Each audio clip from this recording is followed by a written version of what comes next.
حضرت انس بن مالک رضی اللہ تعالیٰ عنہ سے مروی ہے کہ نبی کریم صلی اللہ علیہ وآلہ وسلم نے فرمایا، میری امت کے کچھ لوگ جہنم میں داخل کیے جائیں گے، جب وہ جل کر کوئلہ بن جائیں گے تو انہیں جنت میں داخل کر دیا جائے گا۔ اہل جنت پوچھیں گے کہ یہ کون لوگ ہیں؟ انہیں بتایا جائے گا کہ یہ جہنمی ہیں۔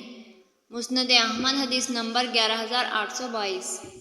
ایک مرتبہ حضرت صدیق اکبر رضی اللہ تعالیٰ عنہ نے نبی کریم صلی اللہ علیہ وآلہ وسلم سے دریافت کیا کہ یا رسول اللہ، ہم جو عمل کرتے ہیں کیا وہ پہلے سے لکھا جا چکا ہے یا ہمارا عمل پہلے ہوتا ہے؟ فرمایا نہیں، بلکہ وہ پہلے سے لکھا جا چکا ہے۔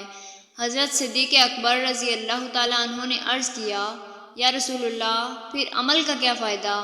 فرمایا، جو شخص جس مقصد کے لیے پیدا کیا گیا ہے اس کے اسباب مہیا کر دیے جاتے ہیں اور وہ عمل اس کے لیے آسان کر دیا جاتا ہے۔ مسند احمد حدیث نمبر 19۔ حضرت ابو سلمہ سے مروی ہے کہ حضرت فاطمہ رضی اللہ تعالیٰ عنہا نے حضرت صدیق اکبر رضی اللہ تعالیٰ عنہ سے پوچھا کہ جب آپ اس دنیا سے کوچ فرمائیں گے تو آپ کو وارث کون ہوگا؟ فرمایا، میری بیوی بچے۔ حضرت فاطمہ رضی اللہ تعالیٰ عنہ نے پوچھا کہ پھر ہم کیوں نبی کریم صلی اللہ علیہ وآلہ وسلم کے وارث نہیں؟